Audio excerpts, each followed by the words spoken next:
নমস্কার বন্ধুরা, আরএস গল্প কথায় আপনাদের সবাইকে স্বাগত। আশা করি আপনারা সবাই সুস্থ আছেন। বন্ধুরা, আপনারা শুনছিলেন শ্রী কুমুদনাথ চৌধুরী দেবশর্মার লেখা একটি শিকার কাহিনী, ঝিলে জঙ্গলে শিকার। আজকের দ্বিতীয় পর্ব।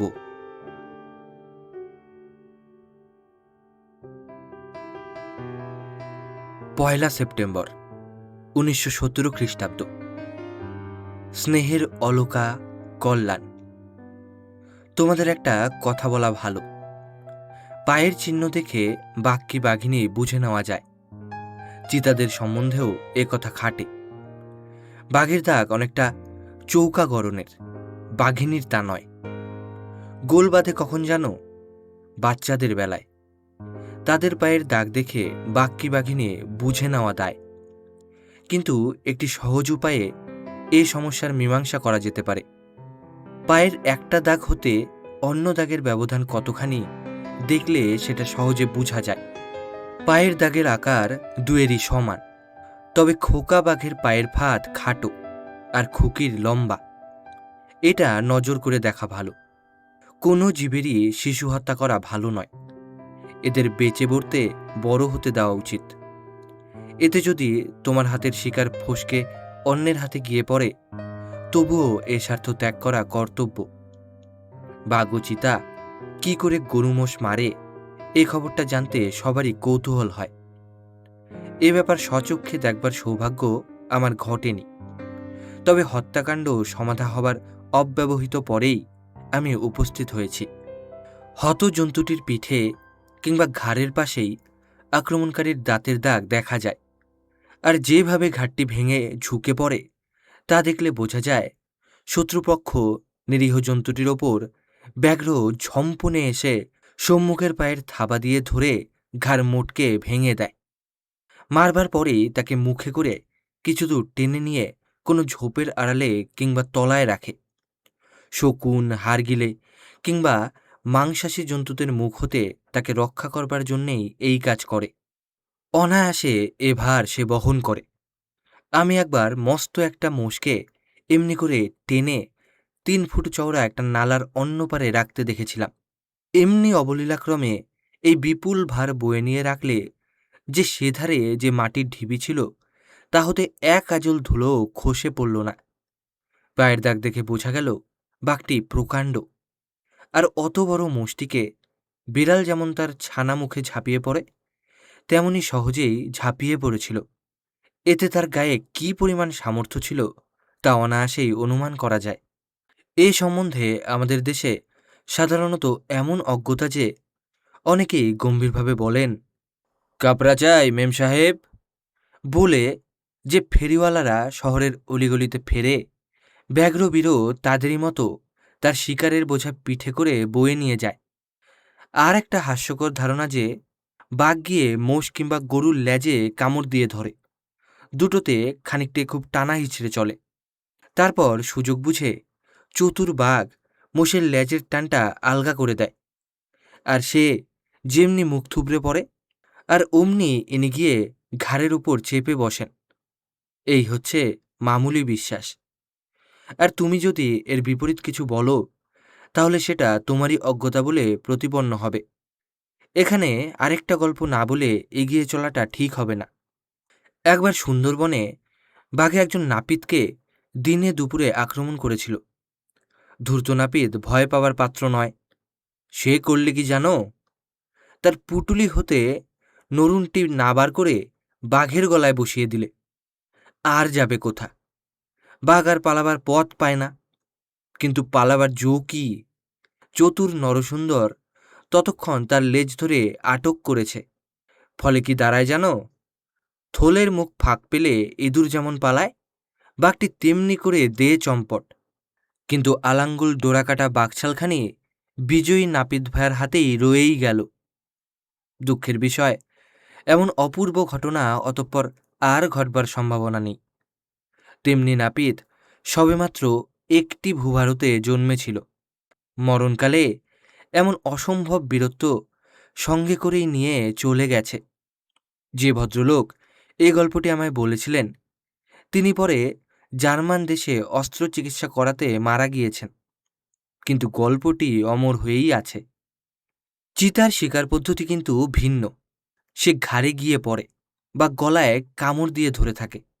জন্তুটি মরে পড়ে গেলে তবে তাকে ছাড়ে।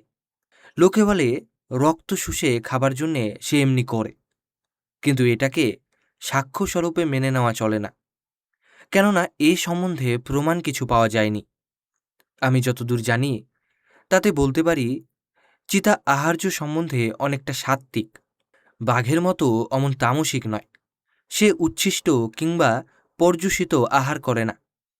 আর তাছাড়া চিতা পরের শিকার করা জন্তু আহার করে না।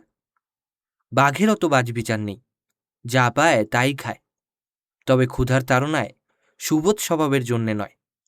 আমি দেখেছি একটি ছোট অথচ পূর্ণবয়স্ক বাঘ একবার বাঘিনীর শিকার করা একটা মোষ অধিকার করে বসেছিল।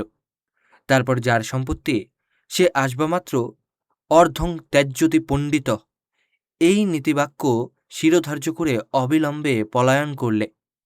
এ ব্যাপার যেখানে ঘটেছিল শুনেছি সেইখানেই এক বাঘিনী পরের শিকার চুরি করে খেয়ে বেড়াত, কিন্তু যখন বন্দুকের গুলিতে মারা পড়ল তখন দেখা গেল তার শরীরখানি একেবারে অস্থি চর্মসার। কারণ অনুসন্ধান করে আবিষ্কার হলো যে তার টাকরায় অনেকগুলি সজারুর কাঁটা আটকে রয়েছে, আর কতকগুলো বিধে তার চোয়াল ফুটো হয়ে গিয়েছে। মুখের চারিদিকে মৌচাকের মতো ঘায়ের সমষ্টি। এ অবস্থায় চুরি করে খাওয়া তো দূরের কথা, মুখের গোড়ায় খাবার এগিয়ে এলেও খাওয়া তার পক্ষে অসাধ্য হয়ে দাঁড়িয়েছিল। তাই বহুদিনের উপবাসে দেহখানি হাড়ের মালায় পরিণত। একজন মস্ত শিকারী আমায় বলেছেন, তিনি একবার একটা বাঘ মারার পর দেখেছিলেন তার সম্মুখের হাতে মস্ত একটা সজারুর কাঁটা বিধে আটকে ছিল। বাঘ আর চিতা দৈর্ঘ্যে এবং প্রস্থে কত বড় হতে পারে সে কথা অনেক শিকারের বইয়ে দেখতে পাওয়া যায়, কিন্তু নানা শিকারীর নানা মত। তাই মাপ করবার নিয়ম সবার সমান নয় বলে এ সম্বন্ধে মতদ্বৈধ দেখা যায়। বাঘ বন্দুকের গুলি খেয়ে মরবার অব্যবহিত পরেই তার লম্বাই চওড়াই কতখানি সেটা মাপা উচিত, কেননা দেরি হলে দেখা যায় তার শরীর সংকুচিত হয়ে গিয়েছে। আমি একবার 10 ফুট লম্বা একটা বাঘ শিকার করি, জঙ্গল হতে তাঁবুতে বয়ে নিয়ে আসা। এই সময়টুকুর মধ্যে 5-6 ইঞ্চি কমে গিয়েছিল। এতে আমার বন্ধুদের ভারী আমোদ বোধ হয়েছিল। বলে রাখা ভালো, সেদিন তাদের ভাগ্যে কোনো শিকারই জোটেনি। মৃত্যুর পর সব জন্তুর শরীরই কঠিন হয়ে পড়ে, তবে বাঘেদের দেহে এই কাঠিন্য যত শীঘ্র দেখা দেয় অন্য পশুর শরীরে তা হয় না। চামড়া ছাড়িয়ে নিলে বাঘটা যে কত বড় ছিল তার কোনো খবরই পাওয়া যায় না। প্রকৃতি মাতা এ জাতীয় জন্তুদের যে পোশাকটি পরিয়ে দেন তা তাদের দেহে এঁটে বসে না, আলগা থাকে। এর কারণ এদের দেহে যে ক্ষত হয় সেটা চামড়াতেই আটকে থাকে, মাংসে গিয়ে না পৌঁছায়। তাহলে প্রাণহানির সম্ভাবনা অধিক। এদের গায়ে আঘাতক্ষত সর্বদাই হচ্ছে, সেটা শক্ত চামড়ার ওপর দিয়েই যায়, বেশি সাংঘাতিক না হয়। এই নিয়ত বিপদ নিবারণের জন্যে প্রকৃতি আচ্ছাদনটি ঢিলে দিয়েছেন। বাঘের চামড়া ছাড়িয়ে নেবার পর 2 ফিট আন্দাজ বেড়ে যায়। চিতাবাঘের এর অর্ধেক বাড়ে। একই দৈর্ঘ্য এবং আয়তনের বাঘ ও চিতা কিন্তু ওজনে সমান হয় না। একটা বড় বাঘের ভারে একখানি বড় শক্ত চারপাই মরমর করে ভেঙে পড়তে আমি দেখেছি।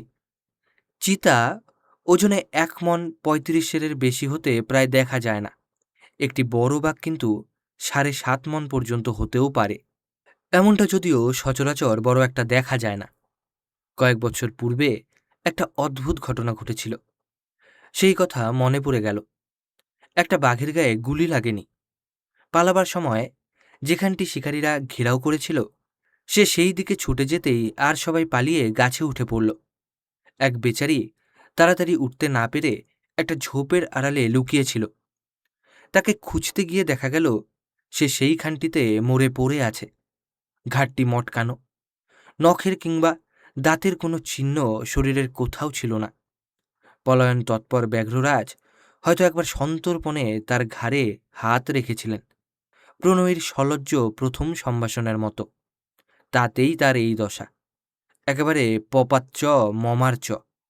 এই হতেই জন্তুটির ওজন যে কি তা অনুমান করা কঠিন নয়। সামর্থ্য ও নিষ্ঠুরতায় আর কেউ বাঘের সমান না হলেও এরা কিন্তু বুনো কুকুরকে ভারী ভয় করে। বনচর জন্তুদের মধ্যে এই কুকুরদের মতো ঘৃণ্য স্বভাবের আর কোনো পশু নেই। এরা একবার যে বনে এসে দেখা দেয়, আর সবাই আতঙ্কে সেখান হতে সুদূরে পলায়ন করে। ব্যাঘ্ররাজও এই যেনগতা স্বপন্থার অনুসরণ করেন। আর একটা কারণও থাকতে পারে, শিকারী যদি সব পালালো, তবে শিকারী আর সেখানে বসে কি করবে বলো? ভালুক আর পাহাড়ে চিতা বুনো কুকুরকে তেমন ডরায় না।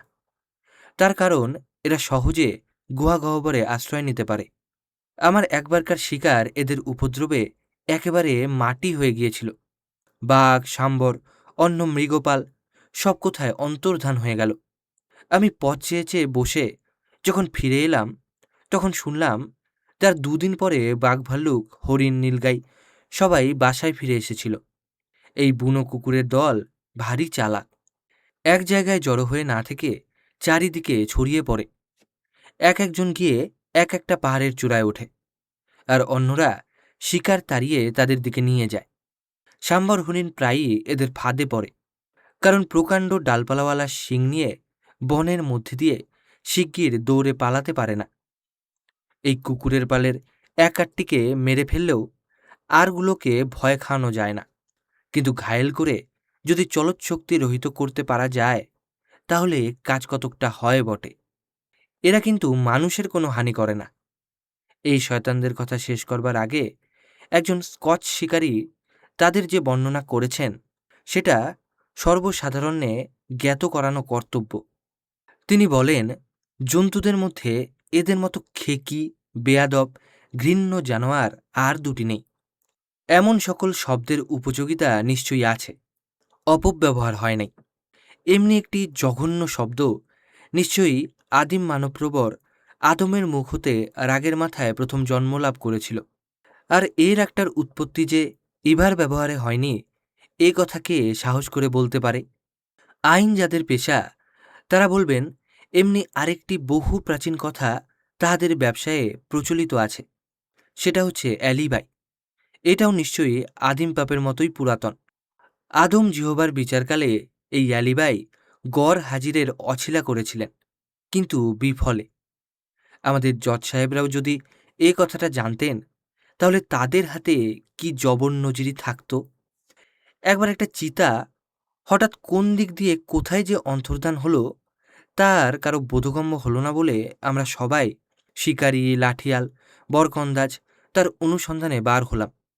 জায়গাটির পাশে এক টুকরা জঙ্গল ছিল, সেটা কারো নজরে পড়েনি, কেননা সেখানে গাছপালা কি ঘন ঘাস এমন কিছুই ছিল না, যার আড়ালে আবডালে কোনো জন্তু, এমনকি একটা বেড়ালও লুকিয়ে থাকা সম্ভব। আমরা একবার নয়, দুবার নয়, তিনবার এর চারিদিক উটকপাটক করে দেখে যখন কোনোই কিনারা করতে পারলাম না, তখন এরই পাশে যে আখের ক্ষেত ছিল, সেই দিকে খুঁজতে যাব মনস্থ করলাম। লাঠিয়ালেরা সবেমাত্র 2 পা এগিয়েছে। কার কি কর্তব্য সে বিষয়ে আমার তাদের সব কথা বলা তখনও শেষ হয়নি। এমন সময় আমি দেখতে পেলাম সেই জঙ্গলটার মধ্যে কি যেন নড়িতেছে। তারপর দেখি কিনা চিতাটা বুকে হেঁটে মস্ত একটা টিকটিকির মতো এগিয়ে চলেছে। ভাগ্যি আমার বন্দুকটা আমার কাঁধের ওপর তৈরি ছিল। আচমকা শব্দ শুনে সবাই চমকে উঠল, আর মনে করলে এটা কেমন করে ফসকে আওয়াজ হয়েছে। কিন্তু যখন বাঘটাকে ভূমিসাৎ হয়ে মরতে দেখলে, তখন আর তাদের বিস্ময়ের পারাপার রইল না। আমরা যখন তার খোঁজে চারিদিক তোলপাড় করে বেড়াচ্ছিলাম, তখন কেমন করে নিঃশব্দে লুকিয়েছিল, আর অতবার আনাগোনা করা সত্ত্বেও আমাদের চোখে পড়েনি। এটা ভারী আশ্চর্য মনে হয়। বাঘ শিকারের একটা বিশেষ স্মরণীয় দিনের কথা তোমাদের এখানে বলা ভালো। তার মধ্যে একটু মজার কথা আছে। এই সবে গেল বৎসর ঘটনাটা ঘটেছিল। গল্পটা আমার আর কেজিবি এর কাছে তোমরা অনেকবার শুনেছ। একটা বাঘিনী আমার নির্ঘাত গুলির ঘায়ে মরে পড়েছে। আমরা সবাই মিলে চারিদিক ঘিরে তার ডোরা কাটা সুন্দর চামড়াখানির আর নধর দেহের প্রশংসাবাদ করছি। একজন লাঠিয়াল কাছাকাছি, আর বেশিরভাগ পাহাড়ের মাথার উপর রয়েছে। আমাদের কাছে পৌঁছতে হলে তাদের অনেকখানি পথ নেমে আসতে হবে। বাঘিনীর নিধন বার্তা লাঠিয়ালেরা চিৎকার করে তাদের বলছে। তারা মহানন্দে পাহাড় হতে দৌড়ে নেমে আসছে। কাছাকাছি যারা ছিল তারাও ভিড় করে ঘিরে রয়েছে।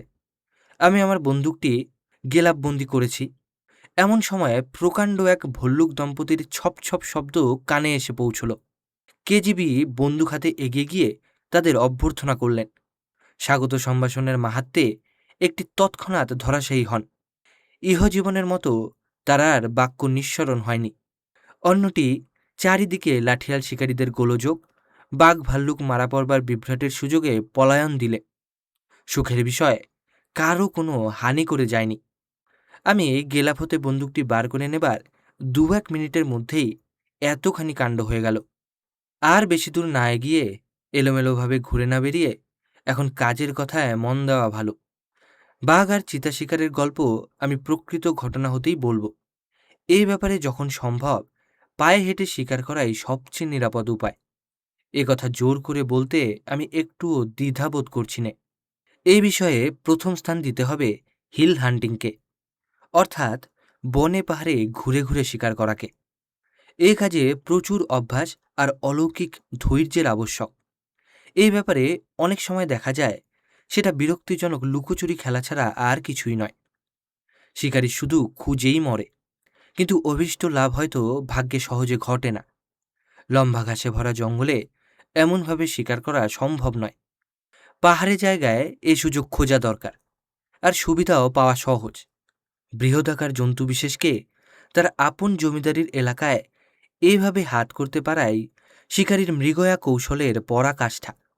যদি মৃগয়ার নিদর্শন, ব্যাঘ্ররাজের ডোরা কাটা আংরাখা, ভালুকের লোমশক কোমল কম্বলখানি, হরিণের শাখা প্রশাখা বিশিষ্ট প্রকাণ্ড শৃঙ্গযুগল, মহিষাসুরের অর্ধচন্দ্রাকৃতি শৃঙ্গ ফলক, বরাহ অবতারের খড়গের মতো যুগ্ম দন্ত সংগ্রহ করে গৃহের শোভা আর আপনার বীর্য গৌরব স্মরণীয় করতে চাও, তাহলে পরিশ্রম করতে হবে, ধৈর্য চাই।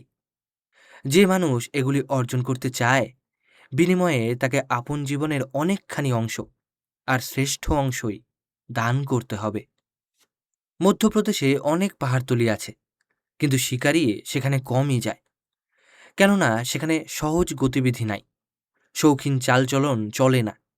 শিকার প্রত্যাশায় মৃত জন্তুর পাশে পাহারা দিয়ে বসে থেকে বিশেষ কিছু সুবিধা হয় না। টোপ গেথে মাছ ধরার মতো চুপ করে বসে থাকতে হয়। বাঘকে ভুলিয়ে আনবার জন্যে পাটাকি ভেড়া বনে বেঁধে রাখতে হয়। তাকে আকর্ষণ করে আনবার জন্যে এইটি সবচেয়ে ভালো উপায়। আর যদি তার কাছাকাছি কোনো জন্তু বাঘের আক্রমণে মারা গিয়ে পড়ে থাকে, আর সেখানে জনসমাগম বিরল হয়, তাহলে বাঘটিকে তার মৃত শিকারের কাছাকাছি নাগাল পাবার খুবই সম্ভাবনা। এইসব মৃত শিকারীর কাছে পৌঁছবার জন্যে শিকারীর বিশেষ জ্ঞান ও অভিজ্ঞতা থাকা আবশ্যক। কানে কানে কথার চেয়ে জোরে কোনো কথা বলা চলে না, আর শিকারী ও তার অনুচরদের নিঃশব্দ পদসঞ্চারে যাওয়া আবশ্যক। প্রায়ই দেখা যায় এর কাছাকাছি কাকচিল গাছের ডালে বসে গলা বাড়িয়ে সতৃষ্ণ দৃষ্টিতে সেই দিকে চেয়ে আছে। তোমায় আসতে দেখে শিয়ালগুলো মন ভারী করে নিতান্ত অনিচ্ছায় অন্যত্র সরে পড়ছে। ময়ূরের কেকাধ্বনি যতক্ষণ বাঘ সেখান হতে অদৃশ্য না হচ্ছে, ততক্ষণ আর কিছুতেই নীরব হচ্ছে না। এই সব লক্ষণ হতেই বাঘটি যে কোথায় আস্তানা নিয়েছে তা বোঝা যায়। এখন তার কাছাকাছি পৌঁছতে হলে গাছের আড়ালে আড়ালে গা ঢাকা দিয়ে আস্তে আস্তে এগোনো ভালো। সম্ভব হলে মাঝে মাঝে 2-1 চক্র ঘুরে ঘুরে যাওয়া মন্দ নয়, কিন্তু কখনোই নালা কিংবা নদীর শুকনো খাল কিংবা ঘন ঘাসে ঢাকা মাঠ দিয়ে যাওয়া উচিত নয়। ময়ূর জাতের কেন কে জানে বাঘ সম্বন্ধে ভারী একটা মোহ আছে। কি যে মায়ামন্ত্র ব্যাঘ্রবীরের জানা আছে জানি নে, কিন্তু ময়ূর এদের কাছাকাছি থাকতে পারলে দূরে যেতে চায় না। জঙ্গলবাসী শিকারীরা দেখে শুনে এই জ্ঞান লাভ করেছে, আর শিকার করবার সময় ময়ূরের এই দুর্বলতা স্বার্থসিদ্ধির উপায় করে থাকে। আমি একবার শিকার করতে গিয়ে বনের মধ্যে তাঁবুতে বসেছিলাম। এক ঝাঁক ময়ূর কাছাকাছি চড়ছিল। দেখলাম একজন শিকারী বাঘের মতো ডোরাকাটা একটা হলদেটে রঙের পর্দা নিজের সম্মুখে আড়াল করে ধরে আস্তে আস্তে এগোচ্ছে। ময়ূর স্বভাবত ভারী ভীরু আর লাজুক, কিন্তু বাঘের মতো এই ডোরা টানা পর্দা দেখে তারা ভারী উত্তেজিত হয়ে উঠল। পর্দা যতই এগোয় ময়ূরগুলি ততই স্ফূর্তি করে, বিচিত্র কলাপ আর পাখা মেলে আনন্দে নেচে নেচে বেড়ায়। গ্রাম্য শিকারিটি 25 গজের মধ্যে গুলি করে একটিকে হাত করলে, কিন্তু তবুও অন্যেরা তখনও নিরাপদ হবার জন্য পালিয়ে গেল না। পাগলের মতো কলরব করে সেই পর্দার আগে ঘুরে বেড়াতে লাগল। ইত্যবসরে শিকারী আরও একটিকে গুলি করে সামনের পর্দা ফেলে দিয়ে আত্মপ্রকাশ করলে। এই পর্দাকে তারা বলে বাঘিনী। মোহিনী শক্তির আধিক্যবশত বোধহয় স্ত্রীলিঙ্গের ব্যবহার হয়েছে। সে যাই হোক, অনেকবার একথা শুনেছিলাম, কিন্তু চোখে না দেখা অবধি বিশ্বাস করিনি। অমন সুন্দর পাখি মারা ভারী নিষ্ঠুরতা। অমন নিষ্ঠুরতা যে আমার চোখের সম্মুখে ঘটতে দিয়েছিলাম, তার একমাত্র কারণ শোনা কথার সত্য পরীক্ষা। আমি মনে করেছিলাম তার বড়াই নিতান্তই গাল গল্প, কিন্তু দেখলাম অন্য রকম। সে বললে, ময়ূর শিকার করা যে শিকারীদের ব্যবসা, তাদেরই কাছে এই বাঘিনীর চাতুরিটা সে শিখে নিয়েছে। এই শিকারীরা তীর ধনুকে ময়ূর শিকার করে থাকে। কোনো কোনো বন্য প্রদেশে, যেখানে চারিদিক গুল্ম কিংবা ঘন তৃণ সমাচ্ছন্ন, মাঝে মাঝে বালুকা স্তূপ আর জলহীন পানার প্রাদুর্ভাব, সেখানে শিকারী হাতি পাঠিয়ে বাঘকে তাড়িয়ে তার হত শিকারের কাছে নিয়ে যায়। বলা বাহুল্য যে যে হাতি এ বিষয়ে বিশেষ রূপে শিক্ষা পেয়েছে সেই কাজে লাগে, কিন্তু এমন একটি হাতি সহজে বড় একটা পাওয়া যায় না। সব সময় হাতির ওপর হাউদা দেওয়া হয় না, জিন সওয়ারির মতো বসতে হয়। পা রাখবার জন্যে দুটি জায়গা থাকে। এটা বিরাসন সন্দেহ নাই, কিন্তু নিরাপদ নয়। বিশেষত পথে এগোবার সময় বারবার ডালপালার বাধা অতিক্রম করতে হয়। এর ওপর যদি দ্বিজেন্দ্রটি বীরেন্দ্র না হয়, তাহলে সমূহ বিপদ ঘটবার সম্ভাবনা। এমন একটি বিপুল বপু অনাহুত আগন্তুককে অকস্মাৎ আসতে দেখে বাঘ ও চিতা এমনি স্তম্ভিত হয়ে যায় যে প্রথম গুলি মারবার সময় কোনো বাধা দেয় না। সাম্বর হরিণও ঘন ঘাসবনের মধ্যে ঠিক এই রূপই ব্যবহার করে। আর অযোধ্যায়, যেখানে বহু চিত্রক হরিণের বসতি এবং স্বচ্ছন্দ আহার বিহারে প্রকাণ্ড আয়তনের হয়ে ওঠে, তাহাদেরও আমি অনেকবার অনেকগুলিকে এই উপায়ে শিকার করেছি। এই রকম হাতির ওপর বসে শিকার করতে গেলে একটি বিষয়ে তোমাদের বিশেষ করে সাবধান হতে হবে। যে মুহূর্তে বনের মধ্যে প্রবেশ করবে আর যতক্ষণ না বনের বাহিরে আসবে, ততক্ষণ কিছুতেই নিজের বন্দুকটি হাতছাড়া করবে না, তা সে যতই ভারী হোক না কেন। হঠাৎ পথে কখন কার সঙ্গে সাক্ষাতের সৌভাগ্য ঘটবে বলা কঠিন।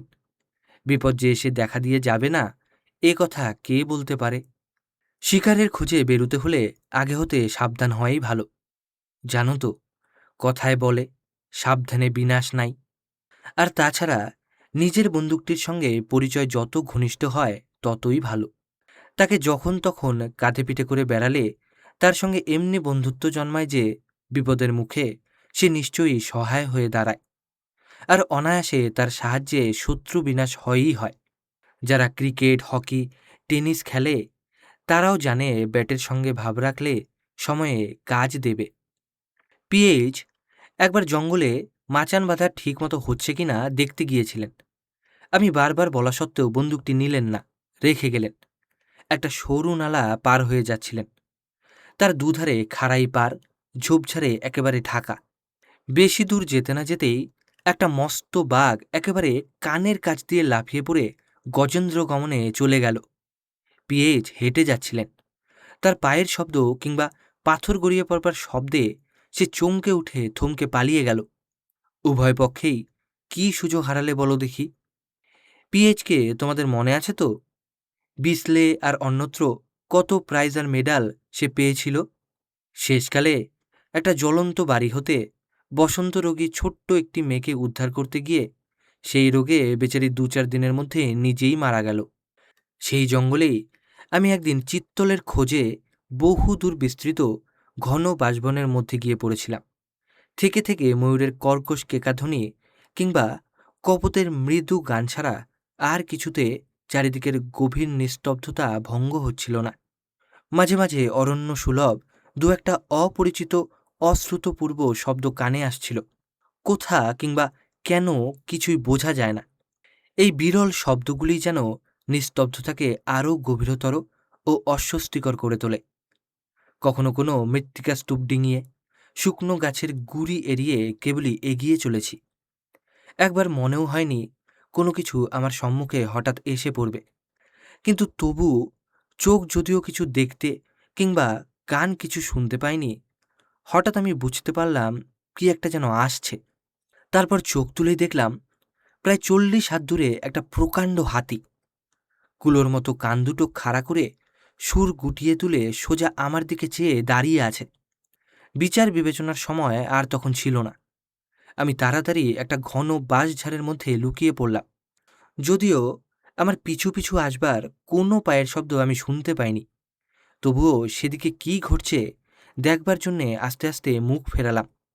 দেখলাম পর্বত প্রমাণ একটি হস্তিনী সুর তুলে হুঙ্কার করতে করতে দ্রুত অন্তর্ধান হল। গজেন্দ্র গমনে নয়।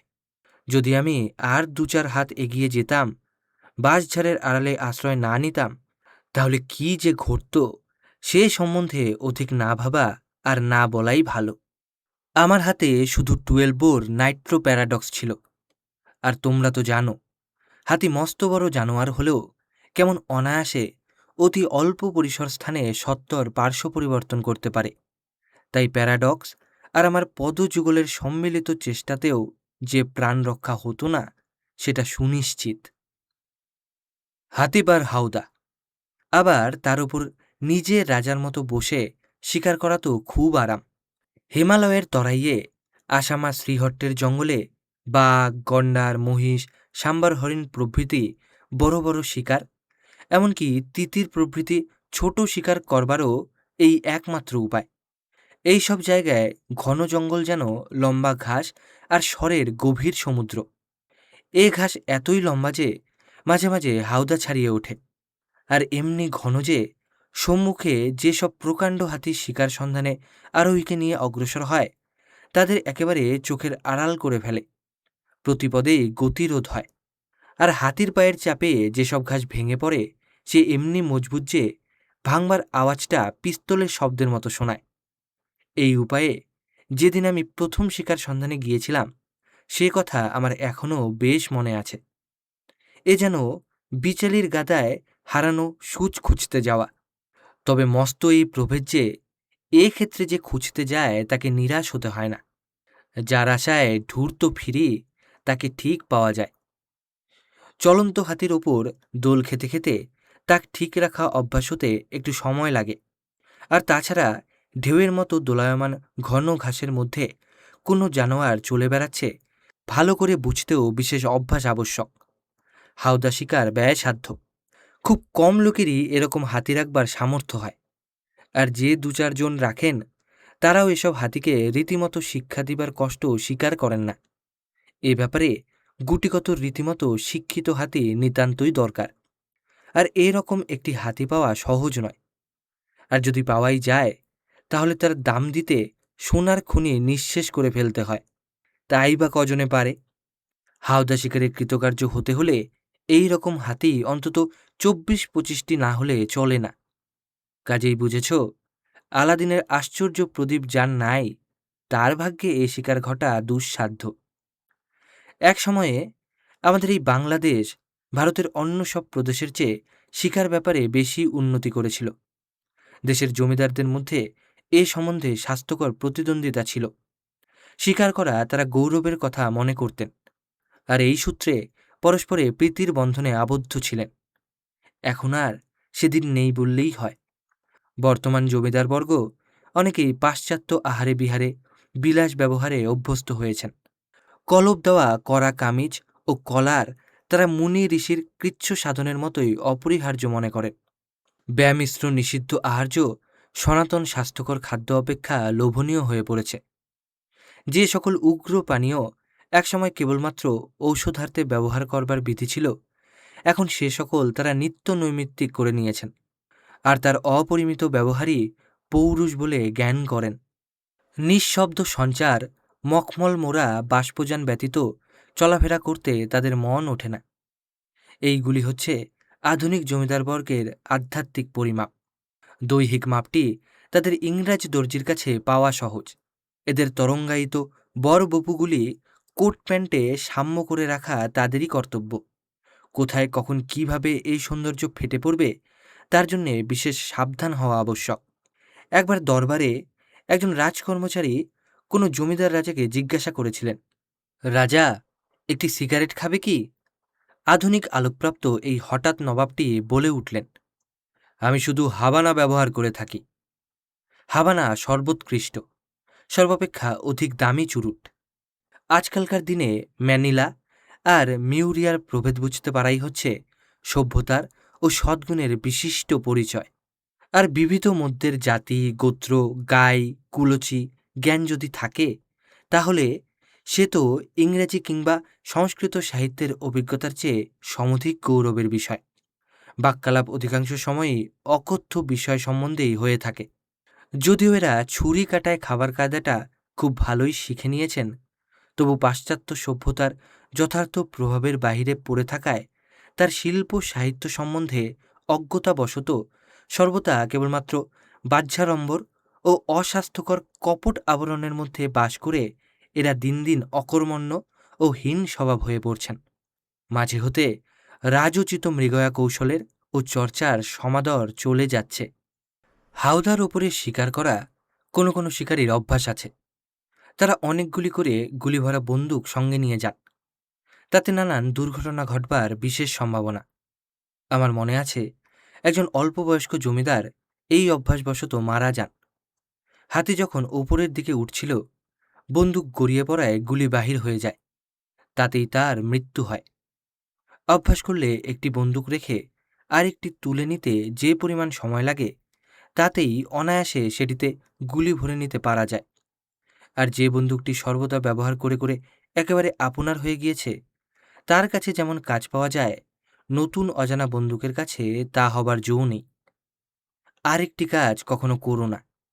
সম্মুখে ঘাস শুধু নড়ে উঠেছে বলে জন্তুটিকে যতক্ষণ স্বচক্ষে না দেখতে পাও, ততক্ষণ বন্দুক ছুঁড়ো না।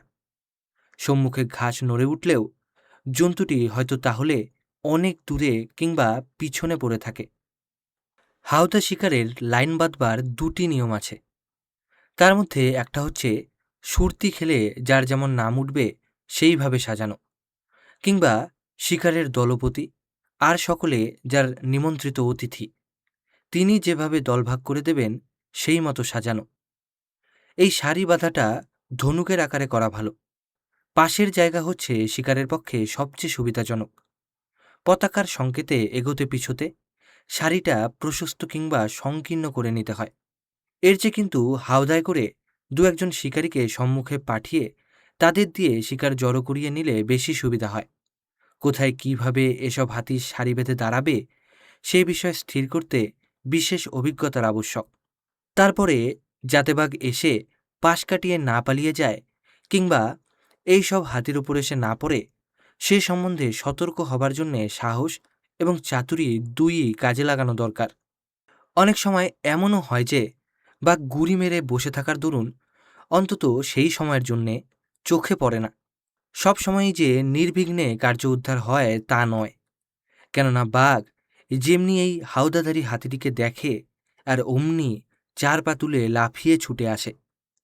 ঘাসের মধ্যে দিয়ে বাঘ যখন আক্রমণ করবার জন্যে ছুটে আসে, সে বড় চমৎকার দৃশ্য। দেবতারা দেখলেও খুশি হয়ে যান। এ স্থলে শুধু হাতিটি নির্বিকার হলে চলে না, শিকারীর গুলিটিও অবিকল সোজা চলা চাই, তবেই বিপদ এড়ানো যায়। গুলি না ছাড়লে তো শিকার মরে না। আর সেই সংকট মুহূর্তে সে সম্বন্ধে কোনো দ্বিধা করা চলে না, গুলি ছুড়তেই হয়। তা তোমার লক্ষ্য যেমনই হোক না কেন। গুলি ফসকে গেলেও এ সময় কাজ হয়, কেননা শব্দ শুনে অনেক সময় বাঘ পালিয়ে যায়। কারো ক্ষতি করবার সুবিধা পায় না। এসব জায়গায় বা কোথাও একটা খুন খারাপি করেছে এ সংবাদ না পাওয়া গেলে তাকে খুঁজে পাওয়া কঠিন। হত্যাকাণ্ড হয়ে গেলেও এই ঘন ঘাস জঙ্গলে সে খবর জানতে ২-১ দিন চলে যায়। যখন দেখা যায় মস্ত মস্ত শকুন চক্র করে ঘুরে ঘুরে উড়ছে, অথচ ঘাসের মধ্যে নামছে না কিংবা ভুঁইয়ে নেমে লাফিয়ে পালাচ্ছে না, তখনই বোঝা যায় খুনি ব্যাঘ্রটি কাছাকাছি কোথাও আস্তানা নিয়েছে। এই দস্যুটিকে ফাঁদে ফেলবার জন্যে মাঠে গরু মোষ বেঁধে দিলে অনেক সময় উদ্দেশ্য সাধন হতে দেখেছি। এই উপায়ে একবার চমৎকার একটি বাঘিনীকে হস্তগত করা গিয়েছিল। এই হাউদা শিকারের প্রধান বিপদ জলাভূমিতে গিয়ে পড়া। হাতির মতো সাহসী সতর্ক জন্তুও কাদায় পা বসে যাচ্ছে দেখলে ভয়ে কাণ্ডজ্ঞান রহিত হয়ে যায়। একটা দৃশ্য ঠিক যেন কালকের ঘটনার মতো আমার স্পষ্ট মনে আসছে। আমাদের হাতির সমস্ত সারি, সংখ্যায় প্রায় ২৫টি হবে, গারো পাহাড়ের চোরা বালির মধ্যে পড়ে হাবুডুবু খেতে লাগল। আমরা বন্য মহিষ আর জলাভূমির হরিণ শিকারে বেরিয়েছিলাম। পথটা মাহুতদের পরিচিত। সেটা ভূমিকম্পের পরের বৎসর। খুব সম্ভব পাহাড়ের ওপরকার আলগা মাটি বৃষ্টির জলে ধুয়ে নিচে এসে পড়েছিল। যে জায়গা সবুজ ঘাসে ঢাকা গালিচার মতো মনে হয়েছিল, সেটি কয়েক হাত গভীর চোরাবালি ছাড়া আর কিছুই ছিল না। আমরা তখনই সরবনে ঢাকা একটা জলাভূমি হতে সবেমাত্র বেরিয়ে এই সংকট স্থানে এসে পড়লাম। অনতি দূরে ৪০ তফাতে শুকনো ডাঙা ছিল। প্রত্যেকটি হাতি প্রাণপণ চেষ্টায় অগ্রসর হতে লাগল। সবাই ভয়ে চিৎকার করতে করতে চলেছিল। যাদের পেটে হাওদা ছিল সবচেয়ে দুরবস্থা হয়েছিল তাদেরই। এই দলের মধ্যে শ্রীহট্ট অরণ্যবাসিনী একটি হস্তিনী সর্বপ্রথম নিরাপদ স্থানে গিয়ে পৌঁছল। এই বুদ্ধিমতী বড় বড় ঘাসের বোঝা সুরে উপড়ে নিয়ে পায়ের তলায় বিছিয়ে পা রাখবার ঠাঁই করে নিতে লাগল। সকলেই নির্বিঘ্নে অপর পারে উত্তীর্ণ হল।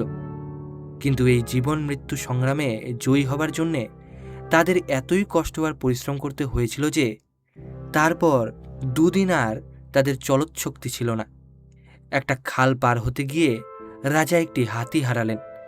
সে পারঘাটার একটু দূরে পার হবার চেষ্টা করেছিল, বৃথায়। আস্তে আস্তে কোথায় অদৃশ্য হয়ে গেল। মাহুত শুধু প্রাণ হাতে করে সাঁতার দিয়ে অপর পারে গিয়ে উঠল।